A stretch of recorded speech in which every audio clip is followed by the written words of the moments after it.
Naša draga pacijentkinja je dobila svoj novi osmeh, ovo je sad to prelepo novo izdanje i ona bi da kaže par reči kako je uopšte došla do ovog divnog osmeha kako sad to lepo izgleda. Hvala lepo prvenstveno za ovaj predivan osmeh što sam dobila. Ja sam dugo tražila gdje ću da radim Hollywood Smile i kod nas u Austriji, pošto sam iz inostranstva, je mnogo skupo i tražila sam neku opciju da to uradim u Srbiji i naišla sam na YouTube-u na ordinaciju Cvejanović koji su to... Da, iskačemo na YouTube-u. Da, koji su to jako lepo i detaljno objasnili, da ja stvarno u jednom klipu sam imala odgovore na sva pitanja koja sam tada imala.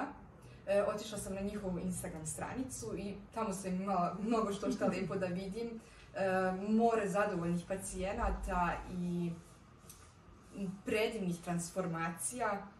I to je bio onako ključno da ja kažem, ok, ovo će biti moja ordinacija, ovdje ću ja da uradim svoj Hollywood Smile. I onda smo imali online pregled, toga se sećam. Što je najbolje. Htjela sam da pošalje fotografije zuba da vidimo šta da radimo.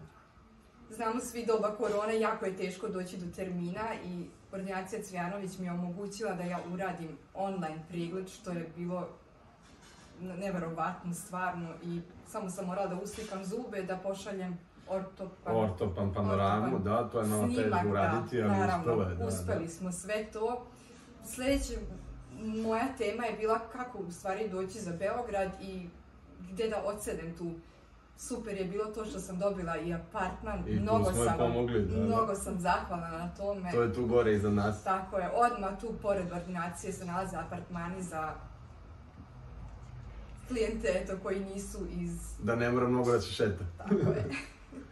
Dobro, sve u svemu super je sve prošlo, mi smo radili online pregled, ona nije dolazila na pregled i ovo su ti predivni zubi kako je to sve na kraju ispalo.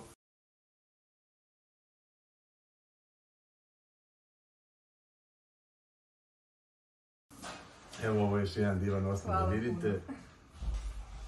Uživaš u meni za lidu. Hvala.